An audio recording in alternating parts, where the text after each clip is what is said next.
The first clue was the sound of children's laughter, too loud and high-pitched, followed by the rhythmic thud of many feet running up my front steps. I opened the door and saw them all gathered there. Ethan, my younger brother, his wife Olivia, their 3 kids, and our parents, Susan and Mark, had shown up uninvited, grinning as though they had every right to be there. Ethan pushed up his sunglasses and scanned the porch as though inspecting a property. His oldest son, Liam, had already pressed his face to the living room window.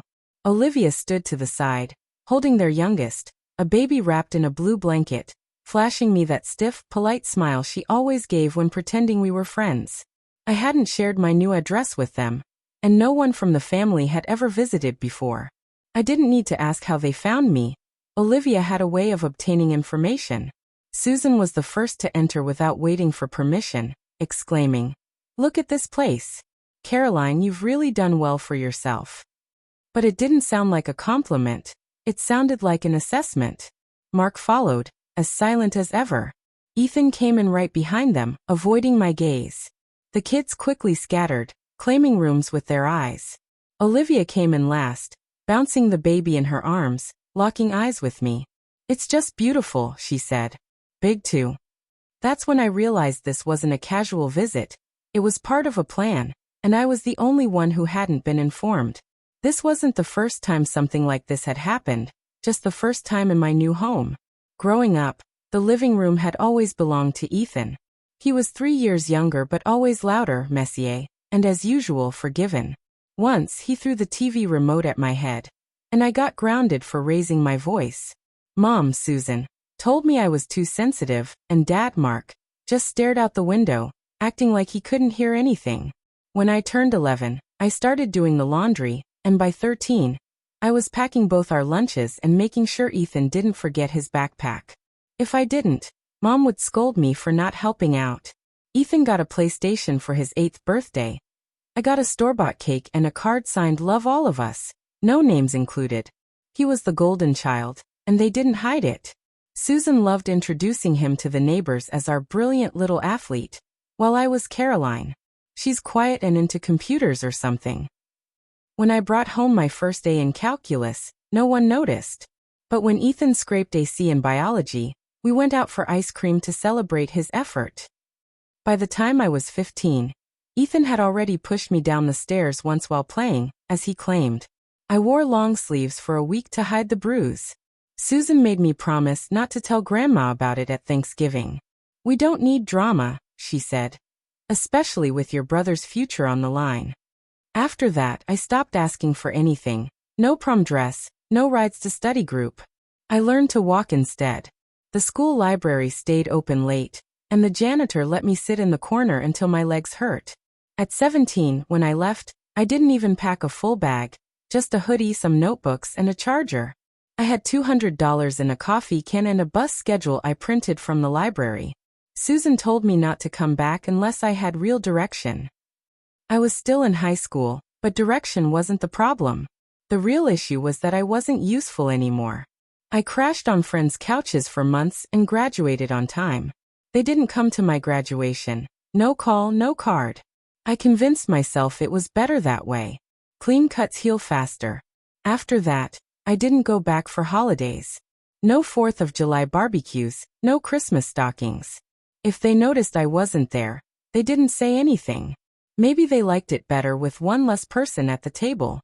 Ethan got married when he was 22, but I wasn't invited. I saw the photos online. Olivia in a white lace dress, smiling widely, and Ethan standing next to her with his arm around her like he'd never done anything wrong. They had their first child a year later, then another soon after. By then they were living with my parents because it was easier for childcare. Susan couldn't stop posting pictures of their 3 generations under one roof. I wasn't in any of them. From then on, I became what they called me when they thought I wasn't listening. The one who left, the one who didn't understand what family meant, the one who made her bed and should lie in it. And I had. But it wasn't the bed that worried me anymore. It was the foundation beneath it. In the spring of 2020, the world shut down, and so did my lease. My job was the first to go. I worked as a QA contractor for a logistics software firm, and there was no severance, Just a form email and a final paycheck that barely covered my rent. My roommate lasted 2 weeks longer before heading back to her parents' house in Ohio. I didn't have that option. The apartment we rented was too expensive for me alone. I sold most of what I had, furniture, monitors, even a full-length mirror I loved, just to make rent for that last month. After that, I stopped sleeping indoors. There wasn't much left to hold on to. But I did have my truck, a beat-up gray Chevy with more dents than paint, and a second-hand camper I'd bought on a whim 3 years earlier for $1,200 cash. I still had the receipt. I told myself I'd go camping one day, but never did. Instead, I bolted the camper to the truck bed, swept out the dust, and made it barely livable. A foam mattress, a small fridge, and a plastic bin of clothes. On my first night, I parked behind a strip mall. Streetlights blinked overhead as a group of teens skated by after midnight. One evening, someone threw an empty can at the back of my truck. I couldn't sleep that night, just lying there with my hands pressed against the inside wall, waiting for footsteps. The next day, I called my parents and told them what had happened. I lost my job, and my lease was up. I just needed a place to park for a while. Susan didn't hesitate to respond. "That's not going to work for us," she said. "We've got the kids here. It's too crowded." Then Ethan got on the phone. "If you want to park here," he said, "you're going to have to pay rent." The price he gave was nearly double what I'd expect to pay at a nearby lot. I didn't argue. I just hung up. After that, I parked wherever I could. In parking lots, grocery store lots, abandoned office parks, or on a side street by the creek. I found outlets behind laundromats to charge my batteries, and used solar power when I could. I showered at the gym or, if that wasn't possible, at a 24-hour gas station sink. I had my mail sent to a friend's apartment. More times than I want to remember, I ate cold canned soup. In July, my fridge broke overnight and ruined everything I had inside. When I finally landed a job at a warehouse in a neighboring town, I offered to take night shifts. It meant no commute, and I could park in the back lot. The owner didn't mind. "As long as you show up on time," he said. "That's more than most." He even let me use the water tap and a spare outlet by the generator. He cleared space so I could unhook the camper and drive the truck during the day. It wasn't luxury, but it was stability. After everything I'd been through, that was everything. 2 winters passed like this. I didn't tell my parents where I was or give them updates. I didn't ask them to care, and they didn't. About 3 weeks after I posted a photo of my new house, just a shot of the porch steps with my hand holding the keys, no caption, just the word home, I heard a knock at the door. It was a habit to be cautious, so I waited. There was another knock. Then the door opened before I had a chance to respond. They came in like it was an open house. Susan was first, carrying a Tupperware of something she claimed was for me. Olivia followed, holding her baby and already eyeing the kitchen, as if she was figuring out where to hang pictures. Ethan came in last, pointing at the ceilings and baseboards, while the kids ran past him. Mark stood by the front door, holding his jacket, unsure of how long they would stay. "This is beautiful," Susan said. "You really did well for someone on her own." I didn't respond. I didn't need to. Olivia moved through the rooms, commenting on the layout. 3 bedrooms. That's generous. Honestly, it's bigger than I thought. Almost more space than one person would ever need. Ethan stayed quiet, but his eyes were everywhere. "Closer to my work than I thought," he muttered, almost to himself. I stood back in the hallway, my back against the wall, watching them go through my home. The rooms weren't large. The floors still creaked. I hadn't hung up any pictures yet, but it was mine. They didn't ask to see the house, or if they could come in. They just moved as though they already belonged. Finally, Ethan turned to me, hands in his pockets, his voice far too casual. "Got a minute?" he asked. Everyone else stepped out too quickly. Susan was herding the kids, and Olivia was still holding the baby, humming softly. Mark glanced at me once before turning away. I followed Ethan into the kitchen, where he leaned casually against the counter as if it were his. "This place," he said. "It's really something. But you know it's too much, right?" He paused, looked at me, then continued. "I mean, you've got the camper already. You know how to live simply, and with the baby and another one on the way, plus this is 15 minutes from my job." I stayed silent. So, I was thinking, he added. Olivia, the kids, and I could move in here, just until we get on our feet. You could set up the camper in the backyard again, like before. You're used to it. He smiled, as though it was all settled, like it made sense to everyone but me. But I didn't respond, because deep down, I had always known they'd come, just never expected them to be this bold. 3 days went by in silence after that conversation. They left that night with vague goodbyes and too many lingering glances. I didn't hear from them again. Then Friday arrived. I pulled into my driveway just after 6, takeout in the passenger seat, keys in hand, and saw the moving truck before anything else. It was backed up almost to the porch, with Ethan's van parked beside it. The front door was wide open, boxes stacked in the entryway, children's toys scattered on the floor. I could hear a cartoon playing at full volume from the street. Ethan stepped out with a lamp in his hands. He didn't even flinch, just nodded at me like I was the one who was late.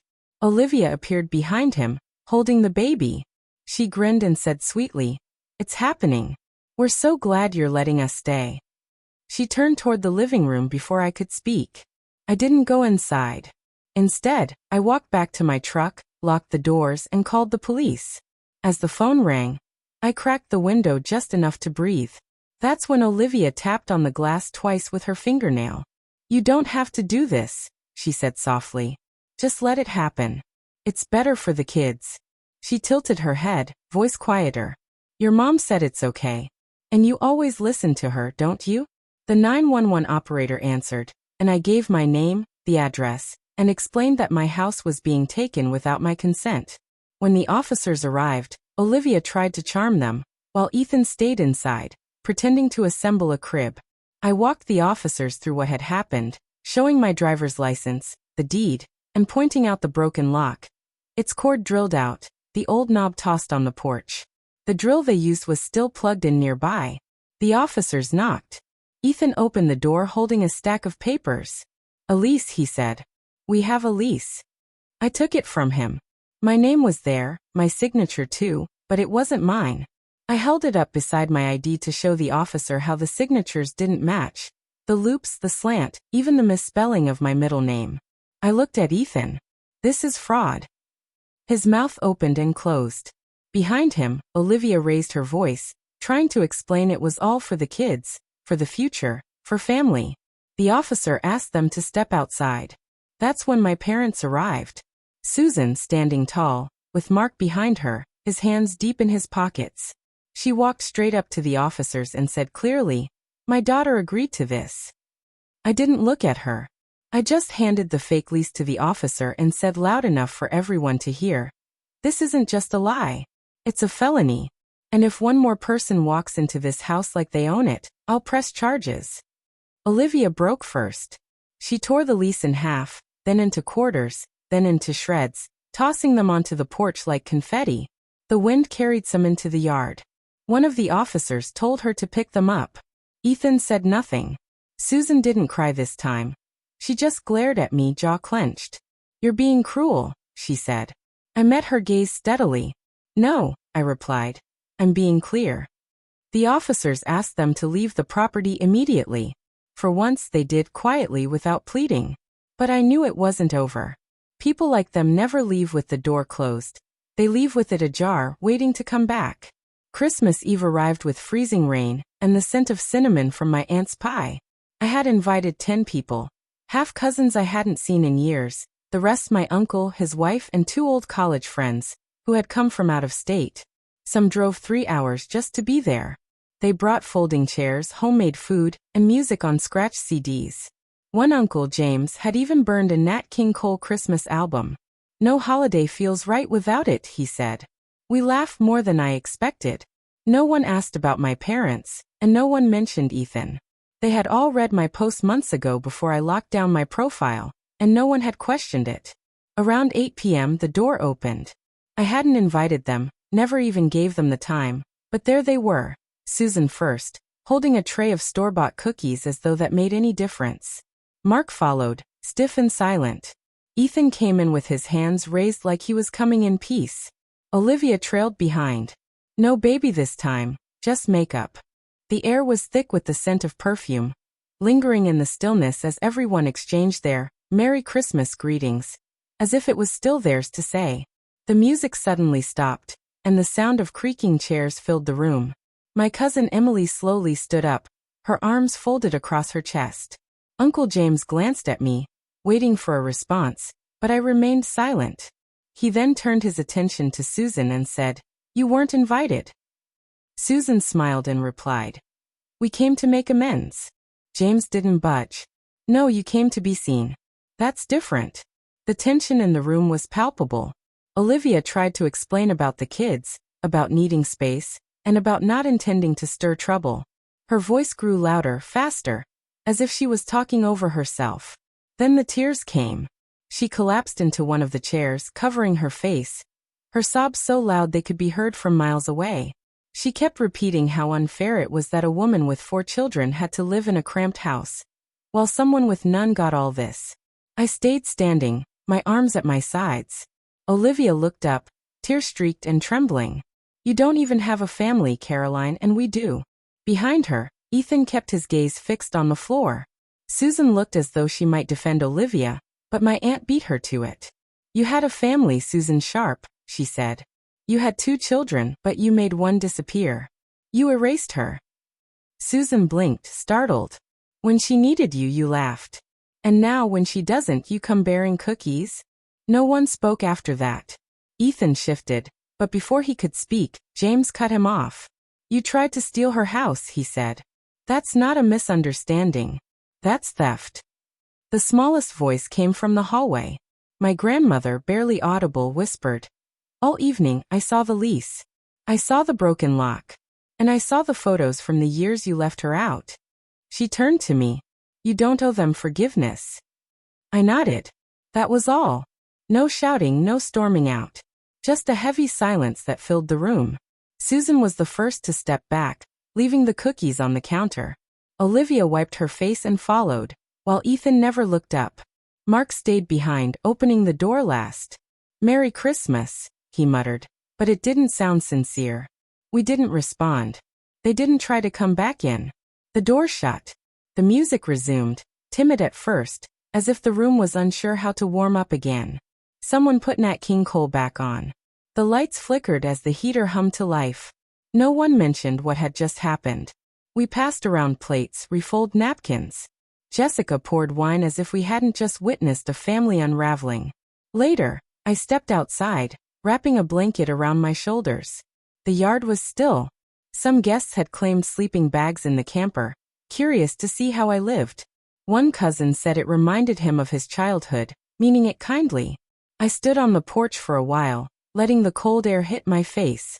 They had come into my house with smiles, pretending as if they hadn't tried to take it. They left with cookies and pity, but none of them apologized. Maybe they never would. That was the thing with people like them.